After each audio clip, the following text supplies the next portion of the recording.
Да не се разбереме погрешно.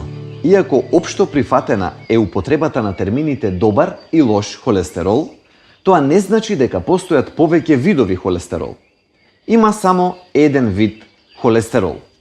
Холестерол – органска молекула, стерол, биосинтетизиран само од животните, составен дел на нивните клеточни мембрани.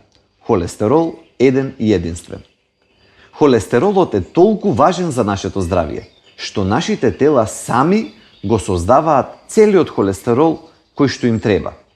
Секој додатен милиграм внесување преку уста е вишок и го тера нашето тело да вклучува механизми на компензација и да го намалува сопственото производство на холестерол. Значи, холестеролот кој ни треба, сами го создаваме и немаме никаква потреба од дополнително внесување преку храна. Напротив, ајде сега да ги објасниме ХДЛ и ЛДЛ, или уште како што ги нарекуваме добриот и лошиот.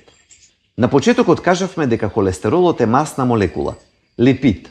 Како таква, не може слободно да патува низ крвта, бидејќи крвта е водена средина. Затоа се потребни цистерни, за да го пренесуваат холестеролот од црниот дроб до клетките или обратно. Тие цистерни се така наречените липопротеини, ХДЛ и ЛДЛ. ХДЛ и ЛДЛ се разликуваат по густината и по структурата, но не и по видот на холестеролот кој што го содржат. Тоа е тој, еден и единствен холестерол. ЛДЛ придонесува за создавање наслаги во артериите, а ХДЛ обратно.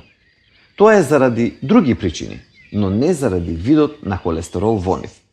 Затоа, ако утре некаде прочитате дека таков и таков холестерол може да се внесе преку храна и тој да биде добар, знајте дека тоа нема врска со науката. Не е можно да се внесе добар холестерол преку исхрана. А дали исхраната може да влијае на нивото на ХДЛ и ЛДЛ во крвта? И тоа како? Изберете масти од растително потекло, здрави масти, и можете да го подобрите со односот на ХДЛ и ЛДЛ.